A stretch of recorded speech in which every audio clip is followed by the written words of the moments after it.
Alors, le message que je voulais vous présenter ce matin, ça commence par une question, et qui est une question qui se pose aujourd'hui, et on m'a déjà parlé de cette réflexion. Est-ce que finalement, Pâques, c'est pas un échec? Est-ce que Jésus, c'est pas finalement... Jésus aurait pas fait finalement un échec en étant mort sur la croix? Je pense que tu... Regarde voir. Tac. Ah non, peut-être juste avant, oui, c'est ça. Si Dieu s'est incarné, ok, mais pourquoi devait-il mourir? C'est vrai. Est-ce que c'est pas rabaissant de croire que Dieu s'est humilié comme ça, crucifié? Certains disent que même il était nu, en fait, crucifié sur une croix. Est-ce que c'est raté, en fait? Est-ce que c'est un raté?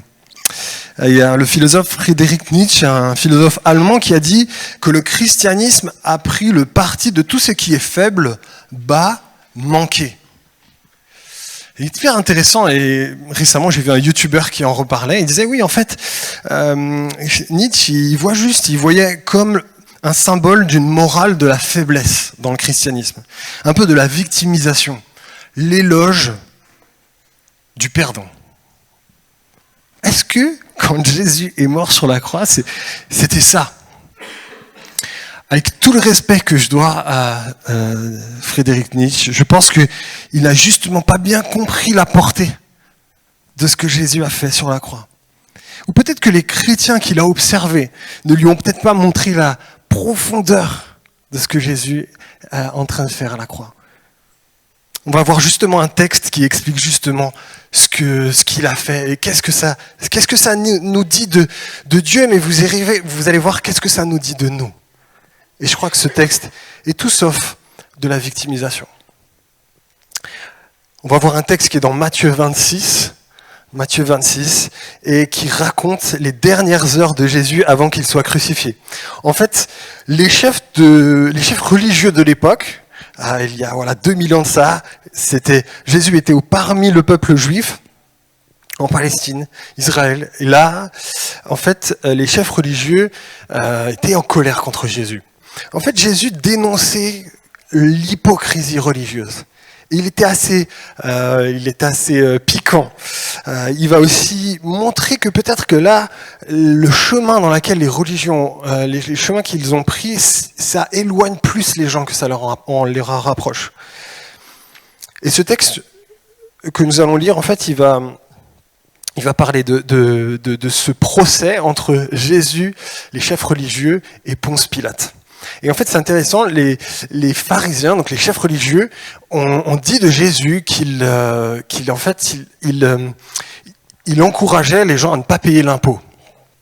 Et vrai argument, parce que du coup, là, les Romains, qui étaient un petit peu les chefs du territoire, là, ça posait problème. Et c'est finalement un mensonge. D'ailleurs, vous connaissez bien cette phrase qui dit « Il faut rendre à César ce qui est à César ». Cette phrase qu'on connaît dans notre langage aujourd'hui, en fait, il vient de Jésus, qui, en parlant des impôts, disait justement que lui, c'était pas quelque chose il ne s'opposait pas à ça.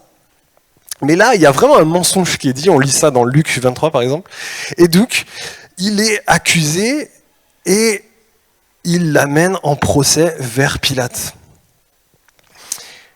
Et alors, on peut se poser la question, est-ce que Jésus est allé trop loin dans ses critiques? Est-ce que c'était un martyr? Vous allez voir que c'est tout autre chose. On va découvrir ce qui s'est passé dans ce passage. Je vous propose de lire ensemble Matthieu 27, du verset 11 à 31. Jésus comparut devant le gouverneur. Le gouverneur l'interrogea en ces termes. « Es-tu le roi des Juifs ?» Et Jésus lui répondit, « Tu le dis. » Mais il ne répondit rien aux accusations des principaux sacrificateurs et anciens. Alors Pilate lui dit, « N'entends-tu pas combien de choses il t'accuse ?» Et Jésus ne lui donna de réponse sur aucune parole, ce qui étonna beaucoup le gouverneur. Alors on va s'arrêter là déjà, mais vous avez vu, ce passage est vraiment intéressant. Il y a Pilate le gouverneur, qui questionne Jésus. Alors, est-ce que tu es vraiment le roi des Juifs? Et là, Jésus confirme. Il dit, je suis le roi des Juifs. Il affirme qu'il est le roi. Alors c'est osé parce qu'il n'y a qu'un roi, c'est César à l'époque. Mais lui, il dit, je suis le roi. Alors, Il dit qu'il est le roi des Juifs, mais on va voir ce que ça veut dire un petit peu plus tard. Et quand il s'agit de répondre aux fausses accusations, bien, Jésus ne répond pas. Pourquoi ? En fait, il faut savoir que là, Jésus accepte le plan de donner sa vie pour nous sauver. Jésus, c'est le roi qui prend la responsabilité de nous sauver. Qu'est-ce que ça veut dire ? En fait, Jésus avait une mission. Et bien avant que Jésus arrive, il y avait des prophètes qui parlaient de la mission de Jésus. Jésus, on dit que c'était le Messie. Et ce Messie, il avait une mission particulière. Et je vous propose de lire dans Ésaïe 53, versets 3 et 7. Regardez, c'est hyper intéressant. Il dit « Méprisé au sujet de Messie, il sera méprisé et abandonné des hommes. Homme de douleur et habitué à la souffrance, semblable à celui dont on détourne le visage. Nous l'avons dédaigné, nous n'avons fait de lui aucun cas. Cependant, ce sont de nos souffrances qu'il a portées, ce sont de nos douleurs qu'il s'est chargé, et nous l'avons considéré comme puni, frappé de Dieu et humilié. Mais lui était blessé pour nos péchés, brisé pour nos iniquités. Le châtiment qui nous donne la paix est tombé sur lui, et c'est par ses meurtrissures que nous sommes guéris. Nous étions tous errants comme des brebis, chacun suivait sa propre voie, et l'Éternel a fait retomber sur lui l'iniquité de nous tous. Il a été maltraité et opprimé, et il n'a point ouvert la bouche, semblable à un agneau qu'on mène à la boucherie, à une brebis muette devant celui qui l'attend. Il n'a point ouvert la bouche. Vous avez vu, c'est hyper intéressant. Vous allez voir que ce passage fait écho exactement à ce qu'on est en train de lire avec Pilate. Jésus ne répond pas aux accusations parce que c'était écrit. Jésus n'est pas crucifié parce qu'il a fait du mal, mais en fait, Jésus est crucifié parce que c'était sa mission. Il voulait payer pour nos fautes. Jésus n'est pas passif en fait. Il sait qu'il y a des mensonges qui tournent, il sait que de toute façon, peut-être, s'il argumente, il rentre dans de toute façon une discussion avec des mensonges. Un débat avec des mensonges. Ça ne veut pas dire qu'il faut se laisser faire quand il y a des injustices. D'autres passages dans la Bible nous disent qu'il faut avoir soif de justice. Et si vous avez peut-être déjà lu les évangiles, vous voyez que par exemple Jésus, il chasse les marchands du temple. Il dit que ce sont des voleurs. Il va être des fois en colère face à l'injustice, face à des gens qui manipulent, qui mentent.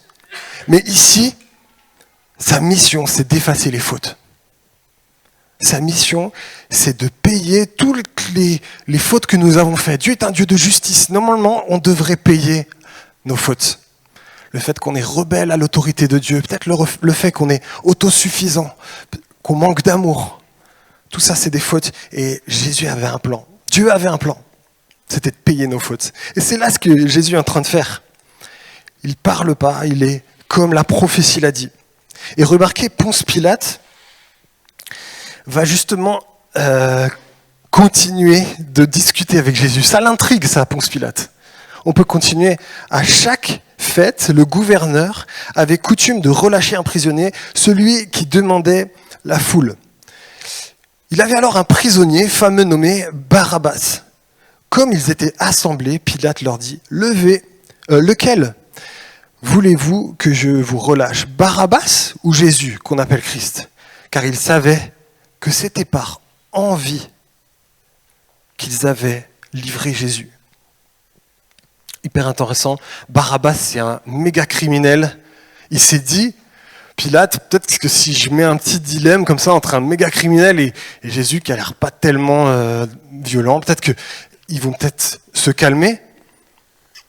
Et on lit, pendant qu'il s'était assis dans le tribunal, est-ce que ça je l'ai mis ça ?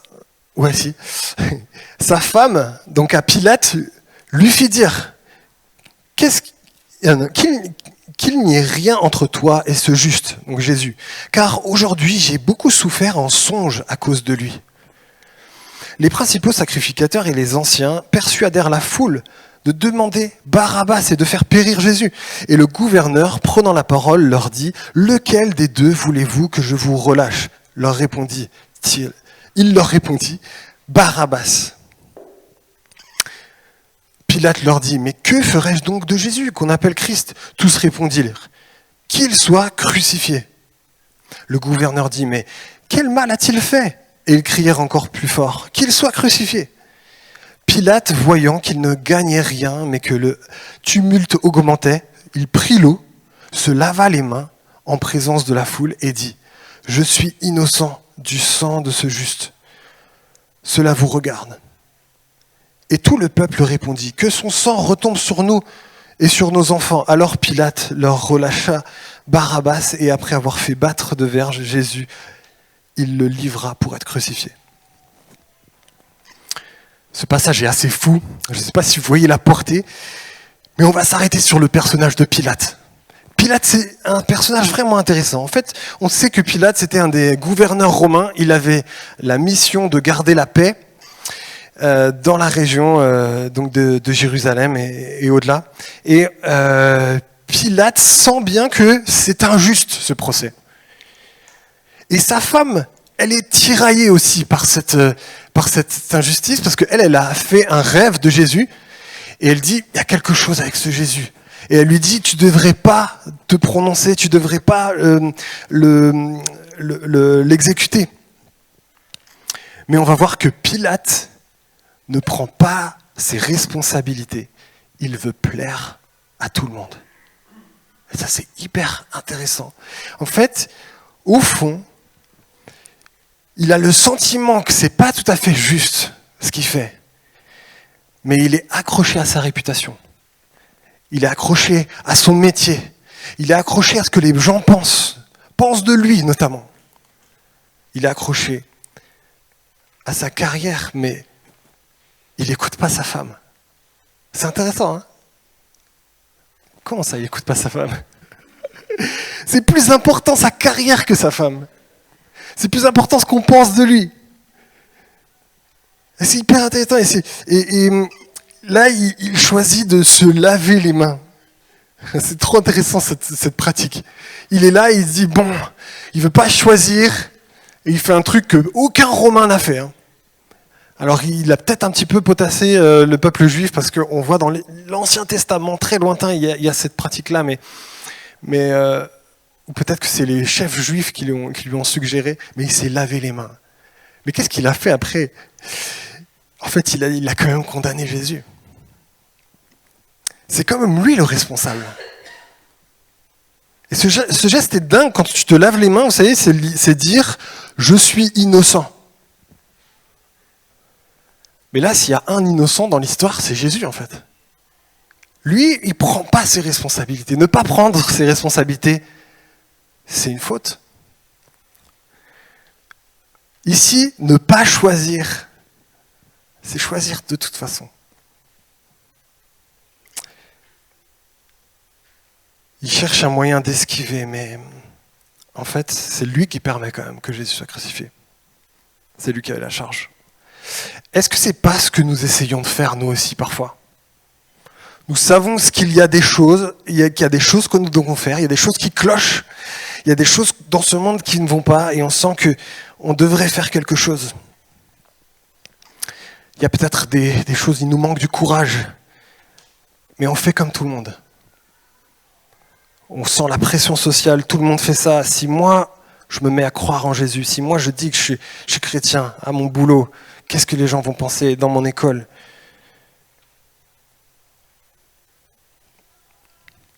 Des fois, on ne va pas jusqu'au bout de nos responsabilités. On sait qu'on a des responsabilités, mais on laisse traîner. On fait le choix de traîner. Peut-être tu crois en Jésus, mais tu résistes à te faire baptiser, par exemple. Tu résistes à te dire, ok, je m'engage. Tu remets ça à demain, peut-être plus tard quand je serai grand, peut-être quand je serai vieux. Peut-être tu sens qu'il existe un Dieu quelque part, que le monde il n'est pas venu par hasard, mais tu ne veux pas trop chercher. Parce que tu ne voudrais pas que ça t'engage, tu ne voudrais pas prendre de responsabilité, tu préférais suivre le move. Peut-être attendre que ça se passe et peut-être un jour, une belle surprise arrivera. Mais ce n'est pas toi qui va la chercher.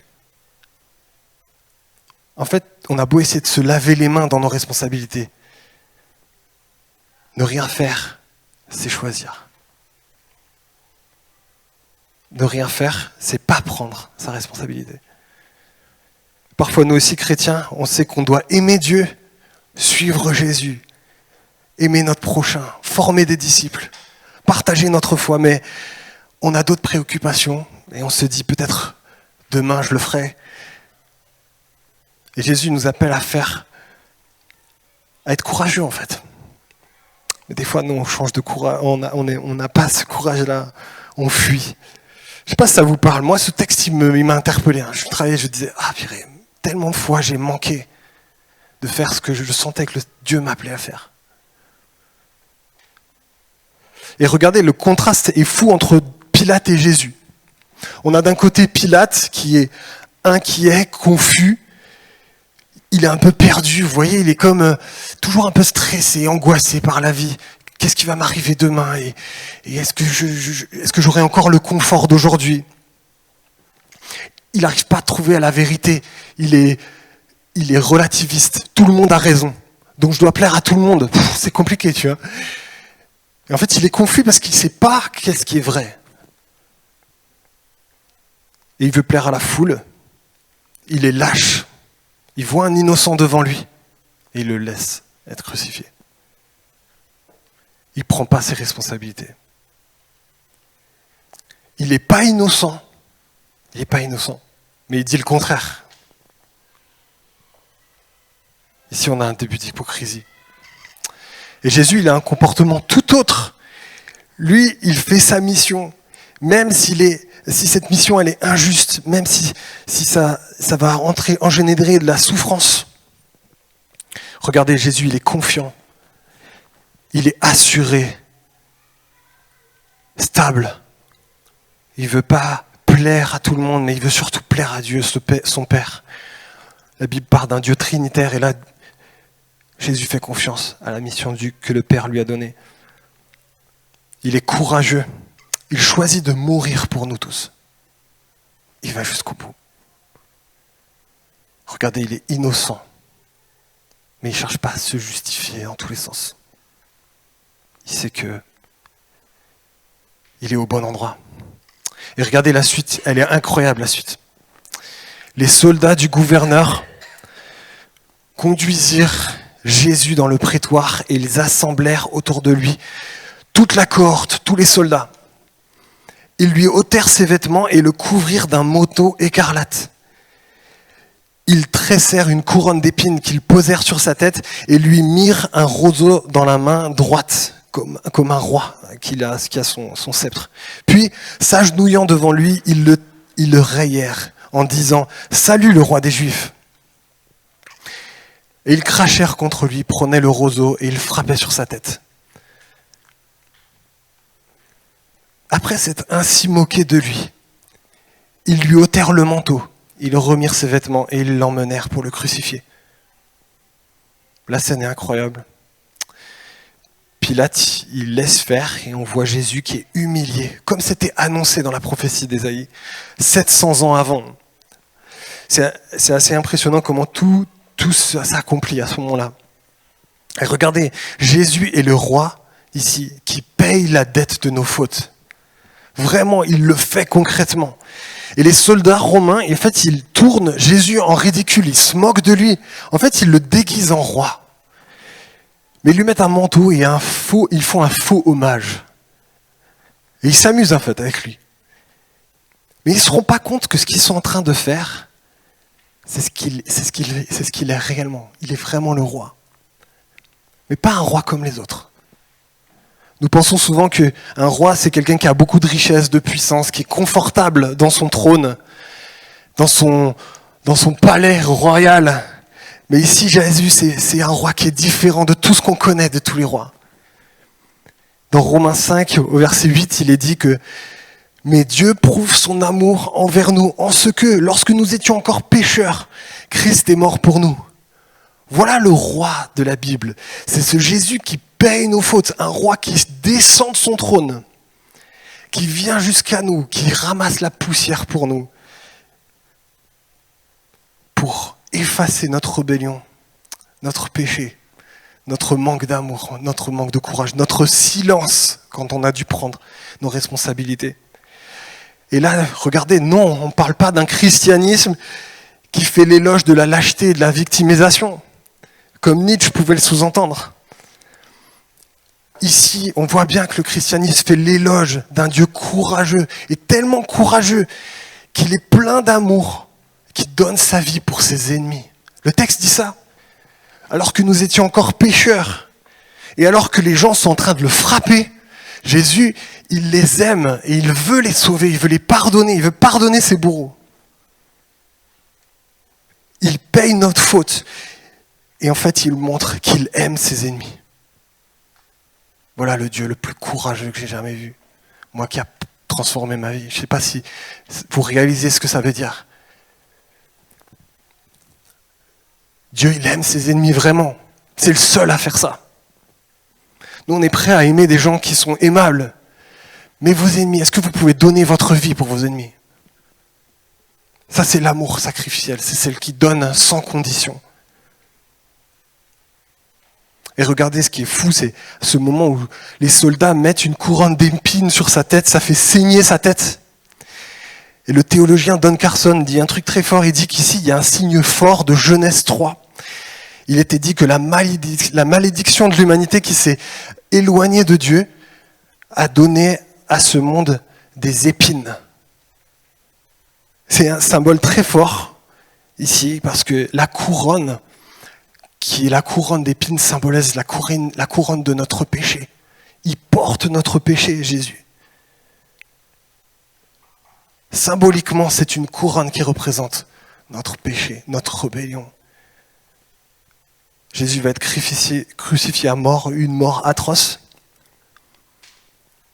Mais 3 jours après, il va ressusciter. Et les disciples vont halluciner. Il y en a plein qui ne vont pas croire cette histoire. Ils vont dire c'est un fantôme. Mais Jésus réapparaît plusieurs fois. Il mange avec eux. Il leur montre que ce n'est pas un fantôme. En mangeant, il voit que c'est vraiment réel. Et il commence à toucher, voir. Et c'est intéressant, je ne sais pas si vous avez lu, mais les disciples ont eu du mal à croire ça. Jusqu'à un moment donné, ils se rendent compte, mais oui, c'est bien Jésus. Et il l'avait dit. Et si Dieu est vraiment ce Dieu puissant, alors il est plus fort que la mort, c'est normal. On ne veut pas d'un petit Dieu. Le Dieu de la Bible, c'est un Dieu grand et fort.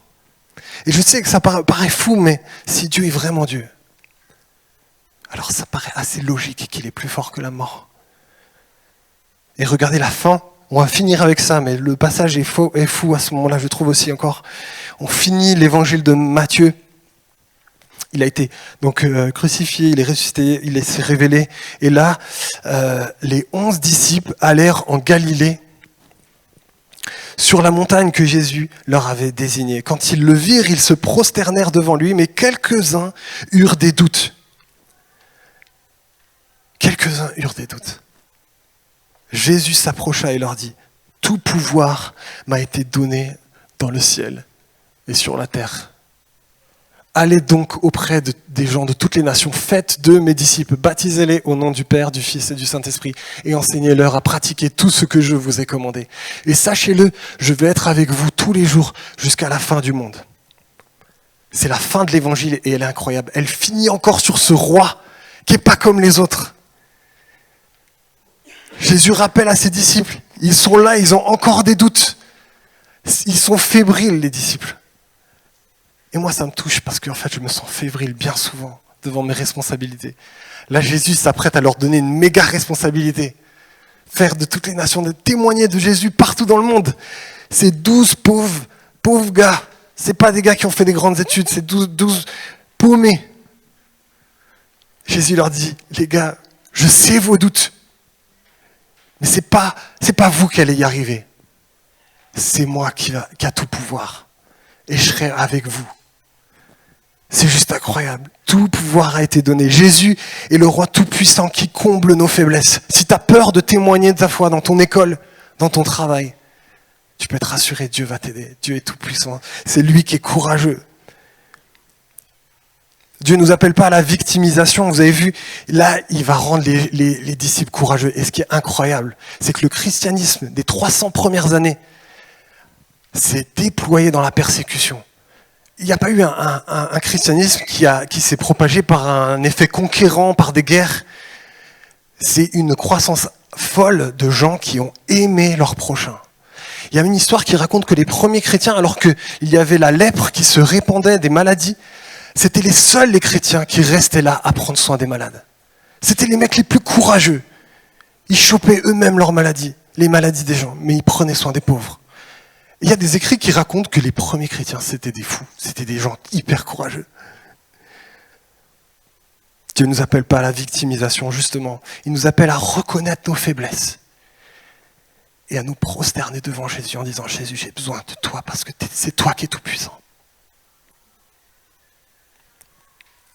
Jésus est le roi courageux qui sauve et transforme ceux qui le suivent. Est-ce que vous voulez de ce Dieu qui vous transforme? Est-ce que vous voulez de ce Dieu qui vous rend courageux?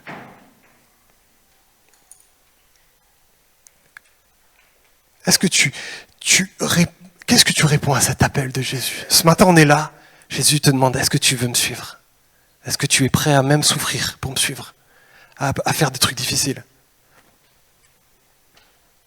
Ou est-ce que tu veux faire comme Pilate, qui dit peut-être une prochaine fois, je laisse passer, je ne me prononce pas? Et si Dieu ce matin, il était en train de toquer à la porte de ton cœur et qu'il voulait encore plus prendre de place dans ta vie, il voulait t'aider à vraiment être quelqu'un de courageux. Peut-être tu es déjà chrétien, mais ce texte pointe ton engagement. Peut-être tu t'es découragé dans ta marche avec Dieu. Jésus veut t'inviter à revenir vers lui. Peut-être tu peux lui confesser tes responsabilités manquées. Seigneur, pardonne-moi parce que plein de fois j'ai loupé ton appel.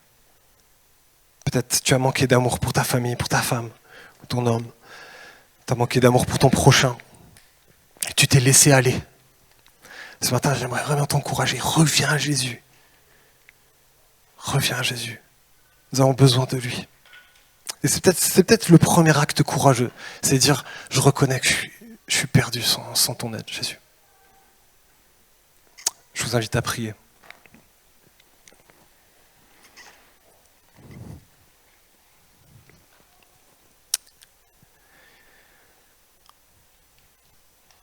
Seigneur, on te remercie pour le Dieu puissant que tu es. Tu es un Dieu courageux. Et Seigneur, la croix, elle nous révèle, en même temps que notre péché est grave, mais en même temps que tu nous aimes, bien plus que ce qu'on imagine. Seigneur, je te prie que tu nous aides à te suivre, à lécher peut-être toutes nos sécurités et à prendre le chemin que tu nous montres. Je te prie de nous rendre courageux, là, maintenant, Seigneur, pour reconnaître nos fautes. Seigneur, on veut te demander pardon pour notre manque de courage et peut-être notre manque de foi. Je te prie de venir vers nous, Seigneur, ce matin, que chacun puisse faire un pas de plus avec toi, Seigneur. On veut te déposer notre vie. On a besoin de toi, Jésus, dans toutes nos responsabilités. On ne veut pas se satisfaire de quelque chose de moyen dans notre vie. On veut vivre cette vie à fond et avec toi, Seigneur.